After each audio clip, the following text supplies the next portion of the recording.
Bom, pessoal, boa tarde. Dando continuidade à nossa série de vídeos, né, vamos falar um pouquinho de custeio capital. Né, vamos por parte, vamos com bastante calma para ficar bem especificado. Né. Meu nome é Hudson Picorelli e vamos estar lembrando aí as normativas do governo federal a respeito de utilização de custeio capital. Né, o que é isso? Custeio são aqueles bens, é o recurso que vai vir para os bens que você gasta normalmente. Né, eles não têm durabilidade. Né? Então são bens de manutenção para a escola, pequenos reparos, alguma coisa nesse sentido. Os bens de capital, também chamados de permanente, são bens que eles têm uma durabilidade superior a 2 anos e por isso são considerados bens de maior durabilidade. E nesse caso a gente vai ter alguns procedimentos a serem tomados, né? Para garantir que fique tudo dentro dos conformes, dentro da legalidade, vamos dizer assim. Então, vamos voltar no custeio primeiramente, que é o mais fácil, mais prático, para a gente ter alguma noção e saber como gastar. Né, o que acontece? O custeio aí, ele vai ser para a gente fazer um pequeno reparo na escola, né, vocês podem trocar um vidro que quebrou, trocar uma maçaneta de porta, um encanamento que estourou, você pode fazer o reparo dele, reparos em parte elétrica e coisas desse sentido. Nós temos que tomar bastante cuidado com isso, porque ele tem limite, né? E o dinheiro do governo federal ele não é para se fazer obras, ele é especificamente para pequenos reparos e manutenção do ambiente escolar. Né? Então, a gente tem que ter esse entendimento e saber que os valores são baixos, né? Que a gente está utilizando isso aí. Tem gente que vai se basear na Lei 8666, mas o que acontece? Lembrando que o FNDE tem sua regulamentação própria, tá? Então ele tem suas cartilhas específicas dentro do programa PDDE, tá bom? O que vai acontecer? Se a gente tem o PDDE, Educação Básica, Manutenção Escolar, ele tem uma forma de ser aplicado. Se vocês receberem o recurso do Acessibilidade, né, que é o programa Estrutura, ele vai ter uma outra regulamentação, porque ele tem a cartilha própria da acessibilidade para ser utilizado. Tá? Então, a gente tem que ser bem coerente e tomar bastante cuidado com isso. Tá? Então, quaisquer dúvidas ou problemas que vocês tenham a respeito disso, independente de estar aqui no município de Contagem, Belo Horizonte, se tiver em outro município, outro estado, procurem a Secretaria de Educação, né, do seu município, do seu estado, e peçam esclarecimentos, que a gente tem que ser bem cauteloso quanto a isso. Por quê? A lei que estabelece a utilização do recurso tanto para custeio quanto para capital é a portaria 448. Só que ela regulamenta o uso desde a aquisição de cobaia para laboratório até armamento. Né? Então tem uma série de coisas ali que não tem a mínima condição de ser aplicada numa escola. Então a gente tem que ter coerência a respeito disso para ter mais clareza na utilização, tá? E evitar transtorno. Então tem muita gente que fala assim, eu vi tal artigo lá na portaria, eu quero fazer a aquisição desse material. Não, mas não pode. Por quê? Porque ele não é pertinente à escola. Né? Primeiramente, a normativa do governo federal é o quê? O dinheiro PDDE é para ser gasto com o aluno. Então nós temos que respeitar isso, né? E gastar condizente com o que vai ser utilizado no aluno. Né? Então é muito complicado, porque ele regulamenta às vezes a aquisição de gasolina e outras coisas, mas o PDDE não regulamenta isso. Apesar da portaria 448 regulamentar, o PDDE não. Então a gente tem que se ater a utilizar isso no âmbito escolar, né, com bastante cautela, bastante precisão. Né? Então manter também conversas que eu já tive lá no próprio FNDE, eles falam para manter os reparos aí abaixo de uns R$3.000. Né? Por quê? Não justifica, você vai fazer um serviço de 6, 7, 8 mil, isso pode ser considerado obra. Então, se ele for considerado obra, ele foge da normativa. E aí o presidente da Caixa Escolar está sujeito a responder juridicamente sobre isso.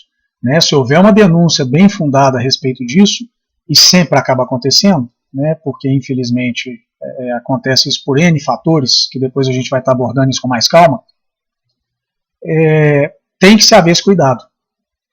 E a interpretação vai da cabeça do auditor fiscal. Qual que é a delicadeza? Eu já fiz vários cursos no TCE, e o pessoal é categórico. O diretor está errado, o presidente da Caixa Escolar está errado, vai ser punido. Então eles não têm um entendimento, eles não conhecem a logística de uma escola, né, que é um fator também delicado. Então eles vão basear estritamente na lei, no papel. E aí nós estamos sujeitos à interpretação de pessoas. Então, a vida é o seguinte, quem tem a melhor interpretação e o melhor argumento ganha discussão. E geralmente o auditor fiscal ele já entra com 80 pontos na frente da gente. Então o que eles falam é lei, mesmo porque quem regula qualquer fiscalização a respeito do dinheiro do governo federal é o TCU, que é o Tribunal de Contas da União, a instância máxima. E a palavra deles é lei. Eles deram o parecer, deram o relatório, acabou, não tem o que discutir. A gente tem que baixar a cabeça e falar assim, senhor, acatar. Né, porque infelizmente é assim que funciona. Então nós vamos ter que tomar esse cuidado. Né? Então, qualquer dúvida que vocês tenham, procurem realmente a Secretaria de Educação dos seus estados, dos seus municípios, esclareçam as dúvidas e vejam, né, se procede o que vocês estão querendo gastar com esse dinheiro. No caso dos bens permanentes, né, outra discussão que a gente tem também, a gente vai ter o quê? Geralmente produtos eletroeletrônicos, então um DVD, né, os antigos videocassetes, som para a escola, aparelho de MP3, televisão e máquinas elétricas, né? Então você precisa de uma manutenção da escola, uma furadeira, né, uma VAP para fazer uma manutenção do espaço escolar. Esse tipo de equipamentos eles são bens permanentes. Então o procedimento de aquisição para eles, além da gente ter que seguir o procedimento dos 3 orçamentos, verificar tudo direitinho, a gente vai adquirir, eles têm que ser preenchidos num termo de doação da Caixa Escolar para a escola, né? Lembrando que a Caixa Escolar é uma instituição privada, particular, então ela vai gerenciar o dinheiro do governo federal, você vai comprar o produto e vai doar ele para a sua escola, para a sua instituição, né? Que é o passo a passo correto, e posteriormente solicitar ao Departamento de Patrimônio que faça a colocação das plaquinhas de patrimônio com a numeração específica desse item. Né? Aqui em Contagem, o pessoal tem que ir no departamento, eles levam a nota fiscal original e uma cópia, e o patrimônio carimba as duas, né, ele retém a cópia e devolve o original para a escola. E aí, no caso, a escola já vai sair de lá com a numeração que o bem vai receber, né, e posteriormente eles colocam as plaquinhas. Então, tudo para efeito de registro e colocando-se na prestação de contas. Tá? Então, são algumas dúvidas, alguns problemas que o pessoal encontra. Por falta de conhecimento, né, o esquecimento, mas são coisas que não podem acontecer. Então, a gente tem que estar atento a isso. Né, e tudo isso devidamente registrado na prestação de contas. O caderno da prestação de contas é um documento oficial, válido na União. E ele é o registro de tudo que acontece na escola. Então, tudo que for adquirido tem que ser colocado lá e tem que ser registrado. Não só para manter dentro da legalidade, mas para resguardar o próprio presidente da Caixa Escolar a respeito disso. Porque se eventualmente acontece alguma denúncia falando, né, de alguma irregularidade, alguma coisa, a primeira coisa que vai ser verificada, a prestação de contas. Então, se ela tiver alguma coisa em desacordo, o que acontece? Os agentes do TCU, né, os fiscais do TCU, vão fazer o parecer, e ele sendo desfavorável à escola, o presidente da Caixa Escolar, no caso, vai ser obrigado a devolver o dinheiro corrigido da taxa Selic, desde o dia que o dinheiro foi depositado em conta corrente. Tá? Esse é o procedimento padrão do FNDE, está na lei, na normativa número 10, tá? de 2013. Então, ela que é a base da regulamentação do FNDE. Né? Eventualmente eu vou postar o nome da portaria completo aqui, só estou me lembrando rápido, número 10 de 2013. Mas é a primeira base assim, legal que a gente tem falando a respeito disso. Ou seja, é lei. Não se tem discussão. Está errado, gastou o dinheiro errado, tem que devolver. E por que isso é importante? Por que a gente tem que respeitar a divisão de custeio e capital? Porque tem uma coisa que se chama invasão de categoria, que é quando você usa a mais do capital ou do custeio e dá um fluxo de caixa diferenciado do que você recebeu. Isso não pode acontecer. Então o FNDE solicita que esse dinheiro seja devolvido, corrigido a taxa Selic o dia que caiu na conta. Isso é procedimento padrão. Né? E aí que a gente vai estar tomando cuidado, porque os bens permanentes, por exemplo, um tatame para treinamento de escola dos meninos na aula de educação física, o tatame é permanente, cortinas são bens permanentes. Tá? Então é por isso que tem que ser consultado a Secretaria de Educação para a gente deixar isso bem claro, para evitar transtorno. Porque toda vez que a gente questiona o diretor, fala assim, achei uma invasão de categoria aqui, você me orientou errado. Mas às vezes o diretor nem pergunta antes de fazer a aquisição e já condena a gente, porque ele quer sair fora. Mas não tem jeito, ele que assinou, é ele que assina os papéis, vai ter que responder, é simples assim. Tá? Então vocês vão perceber que eu sou muito direto, muito objetivo, eu sou muito transparente com as coisas, não tem duas conversas. Certo é certo, errado é errado. Né? E nós estamos tratando de lei federal, então isso não é brincadeira. Então gastou o dinheiro errado, gente, tem que devolver. Antigamente, tinha que fazer a devolução desse dinheiro através da GRU, né, a Guia de Recolhimento da União. Esse dinheiro voltava para o governo federal, né, e a gente declarava na prestação de contas.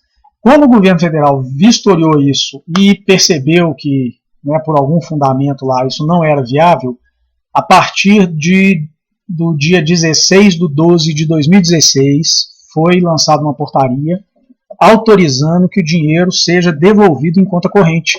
Ou seja, ele vai ser revertido para ser utilizado novamente na escola. Então, cometeu uma invasão de categoria, basta o diretor voltar, né, o presidente da Caixa Escolar, pegar o dinheiro que ele invadiu, que ele errou lá, depositar direto na conta bancária, prestar as contas na prestação de contas, né, mandar o comprovante de depósito e o extrato bancário comprovando que ele depositou o dinheiro na conta, e aí o dinheiro vai ser apto para ele estar utilizando de novo na própria escola. Ele está revertendo o dinheiro na escola. Então o dinheiro não volta mais para o governo. Certo? Então a gente tem que tomar bastante cuidado com isso e evitar esses pequenos transtornos. Né? E por que o FNDE é tão categórico nisso? Muita gente não entende o fundamento disso.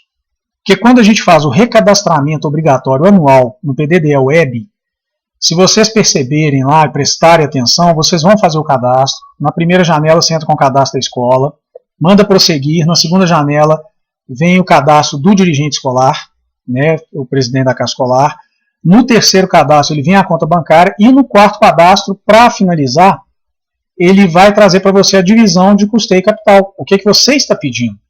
Então o FNDE, uma vez que ele autoriza o seu pedido ali, dessa divisão, que o padrão é 80-20, né, 80% de custeio e 20% de capital, quando você pleiteia isso para o FNDE, você pode mudar ali o valor que você quer. 70-30, 50-50, 100% de custeio, 100% de capital. Então, não tem uma especificação exata para isso. Você vai definir, por isso que faz o recadastramento todo ano. Cada ano você pode mudar essa porcentagem de acordo com a necessidade da escola. Lembrando que, como é definida a necessidade da escola? Você deve fazer uma reunião com seus conselhos escolar e fiscal, tá? Basicamente conselho escolar, porque ele que define as prioridades da